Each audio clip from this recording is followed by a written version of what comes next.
Well, hello there. This is Emrys from cruisehype.com. Was that a massive week of cruise news or what? We've got huge news from Royal Caribbean, Carnival Cruise Line and more.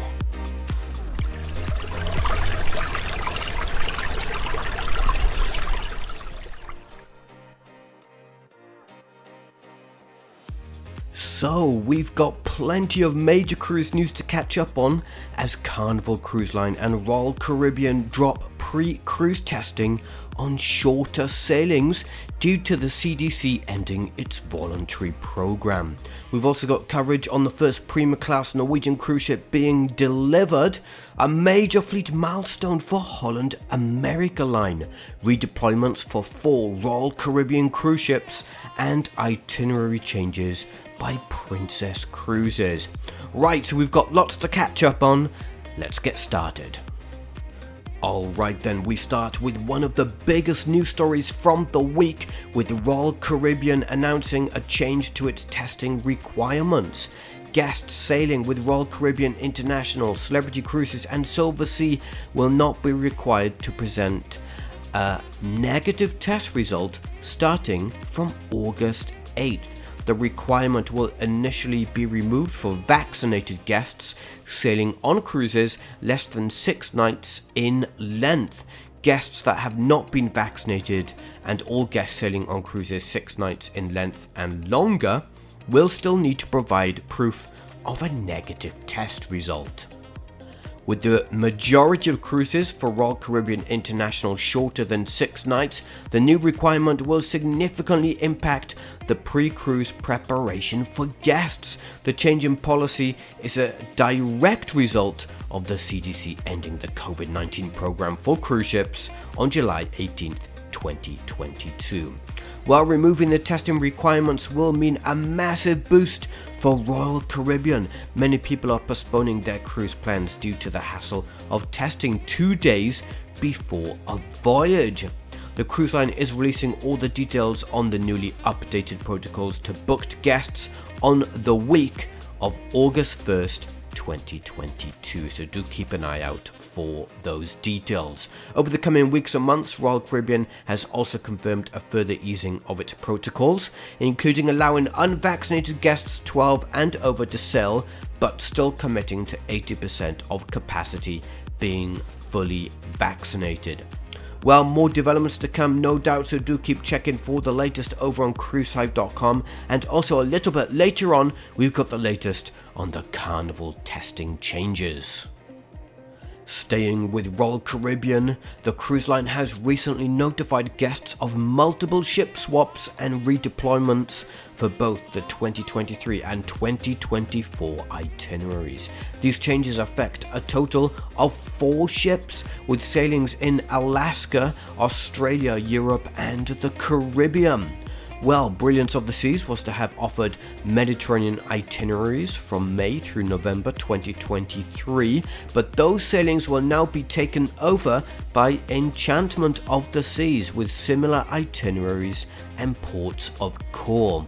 Brilliance of the Seas will instead be offering Alaska sailings from Vancouver for the 2023 summer season before moving to Australia in October.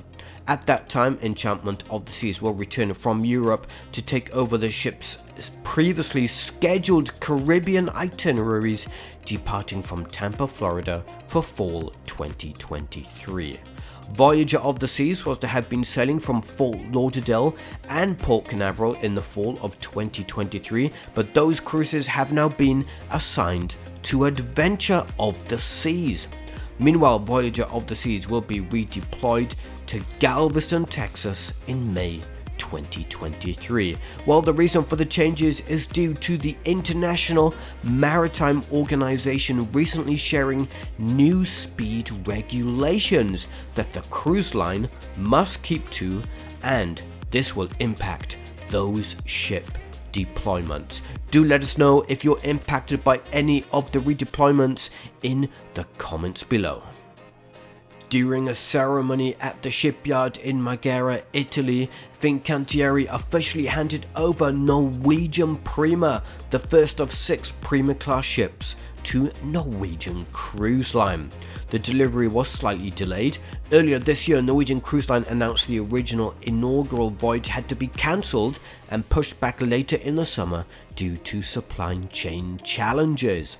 At 142,500 gross tons with a space for 3,215 guests, the ship is not the largest in the NCL fleet. However, she is still packed with exciting and innovative features that puts Norwegian Prima in a league of its own, that is for sure.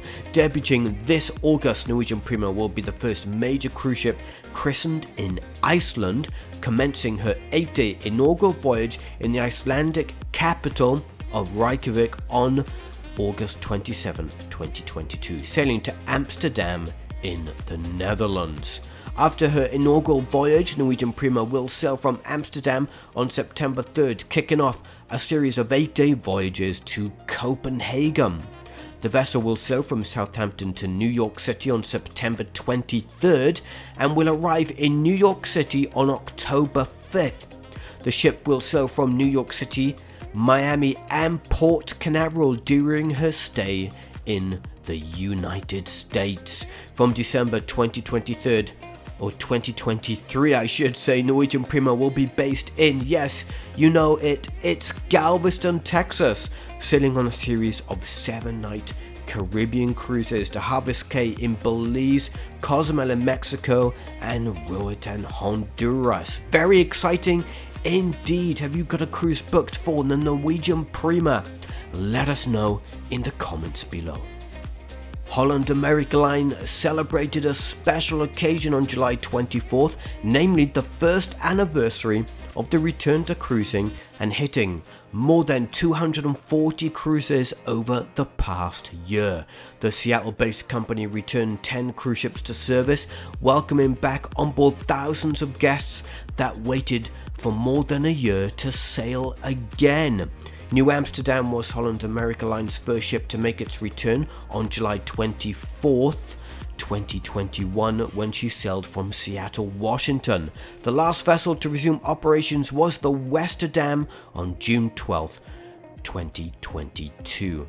In the 365 days since New Amsterdam started sailing again, Holland America Line has amassed an impressive array of statistics on what happened since then.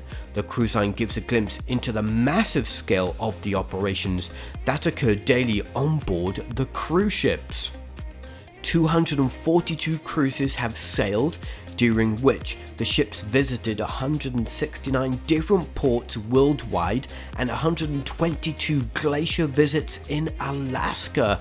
Wow, the ships traveled 502,565 nautical miles to get to those ports, which is enough to travel to the moon and back 2.5 times. How about that? During the 242 cruises, the 12,287 crew members across the fleet from 98 different countries managed to serve more than 6.5 million meals, over 1.1 million beers, and over 3.2 million sodas, waters, and juices. Multiple Princess Cruises itineraries in Alaska for several ships must be adjusted due to dock closure in Skagway. The White Pass and Yukon Route Railway, which owns one of the largest docks in the popular Port of Call, has determined a rockslide risk to the dock, requiring immediate closure to safeguard cruise ships and visitors. With the railroad dock now fully closed, the second berth was closed earlier last month after a small rock slide that caused minor damage to Discovery Princess. The cruise line's Royal Class vessels, the largest in the Princess Cruises fleet, will need to make itinerary adjustments. While schedules are still being arranged, several current changes have already been adjusted. This included the July 23rd sailing of the Majestic Princess, a round-trip 14-night voyage of the Glacier's Grand Adventure itinerary, which didn't call in Skagway on Tuesday, July 26. Instead, the ship visited icy Strait Point. Other July Skagway visits on Royal Princess, Discovery Princess and Grand Princess were also adjusted. More visits through August are also set to be impacted. On to our final news story in this week's cruise news update, and yes, with most major cruise lines having already introduced changes to their testing requirements following the end of the CDC program for US-based cruise ships, many people were waiting to see what Carnival Cruise Line would be doing. Well, we now know, because on Friday, Carnival announced a series of protocol changes that will be introduced in August. The most crucial difference is that guests will no longer need to be tested if they are sailing on short cruise itineraries of 5 nights or less, effective on and after August 4th, 2022.